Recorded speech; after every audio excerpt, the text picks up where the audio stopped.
Kejutan Purbaya, pajak online dibatalkan, e-commerce Indonesia bangkit. Ini bukan sekadar kabar baik, ini adalah bom waktu bagi dunia e-commerce Indonesia. Para pejuang rupiah di marketplace, pemilik toko online, dan para pelaku UMKM bersiaplah menyambut angin segar. Sebuah keputusan historis baru saja dijatuhkan oleh sang nahkoda baru Kementerian Keuangan, Bapak Purbaya. Ia berani melakukan hal yang tidak pernah terpikirkan oleh pendahulunya, membatalkan kebijakan pajak e-commerce. Apakah ini akhir dari beban yang mencekik leher para seller? Atau justru strategi cerdik untuk memacu ekonomi? Tonton sampai habis, karena pendapat Anda di kolom komentar sangat saya tunggu. Mari kita ingat sejenak, kawan-kawan. Di era sebelumnya, mindsetnya seperti ini. Negara butuh uang, naikkan pajak. Defisit membengkak, naikkan pajak. Ada program baru, naikkan pajak. Seolah-olah tidak ada tombol lain selain memeras kantong rakyat. Sampai akhirnya, rakyat kering kerontang. Apakah ia hanya itu cara berpikir pejabat kita? Tulis di komentar apa yang kalian rasakan selama ini setiap mendengar kata kenaikan pajak.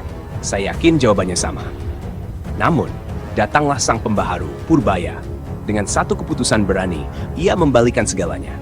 Kebijakan pajak e-commerce 0,5% yang rencananya berlaku Juli 2025 untuk pedagang dengan omset di atas 500 juta ditunda.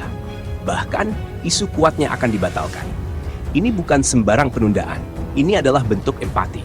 Purbaya paham, daya beli masyarakat sedang tertekan, dan memaksa pajak baru masuk adalah bunuh diri bagi perekonomian digital. Logikanya jenius, kawan-kawan. Daripada memeras pengusaha dengan pajak tinggi yang justru mematikan roda ekonomi, mengapa tidak menumbuhkan ekonomi itu sendiri? Bayangkan, jika perekonomian membesar 2 kali lipat, penerimaan pajak pada tarif yang sama juga akan melonjak. Inilah yang disebut berpikir out of the box. Menurut kalian, mana yang lebih bijak? Memeras rakyat dengan pajak tinggi atau memacu pertumbuhan ekonomi? Tulis argumen kalian di bawah. Dan ini bukan hanya soal 0,5% itu. Coba kita lihat realita pahit yang dihadapi para seller online. Biaya platform, fee, iklan administrasi bisa menggerogoh hingga 10% bahkan lebih. Untuk layanan pesan antar makanan bisa gila-gilaan sampai 30%. Bayangkan, dari penjualan 2 juta yang sampai ke seller mungkin cuma 1,8 juta. Lalu, jika pajak 0,5% itu tetap dipaksakan, yang dipotong adalah dari omset kotor, bukan dari profit. Ini seperti menyiram bensin ke api. Bagi kalian yang seller online, rasanya seperti apa? Bagikan pengalaman kalian, saya akan bacakan di video berikutnya. Purbaya melihat ini. Ia paham betul mekanisme pasar. Kebijakannya ini adalah tamparan telak bagi pola pikir kolot naikkan pajak. Ia memilih untuk memberi napas, memberi ruang bagi UMKM untuk bernapas lega dan kembali bergeliat. Ini adalah momentum kebangkitan. Namun saya penasaran, adakah dari kalian yang justru khawatir kebijakan ini akan memperlebar defisit anggaran? Jangan ragu menyampaikan kekhawatiran kalian di komentar. Diskusi yang sehat itu perlu.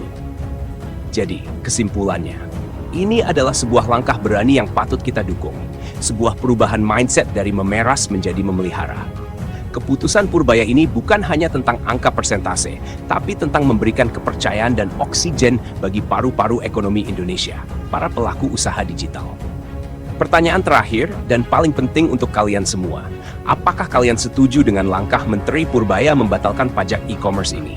Atau kalian punya pandangan berbeda? Suara kalian adalah bagian dari sejarah perekonomian digital kita. Tulis setuju atau tidak setuju beserta alasannya di kolom komentar. Setiap komentar kalian sangat berharga. Jika video ini menginspirasimu, jangan ragu untuk like, subscribe, dan share. Follow juga akun media sosial kami untuk konten kritik sosial yang lebih mendalam. Bersama, kita bisa menjadi bagian dari perubahan menuju Indonesia yang lebih baik.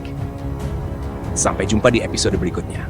Bersatu, kita bangga menjadi bangsa Indonesia.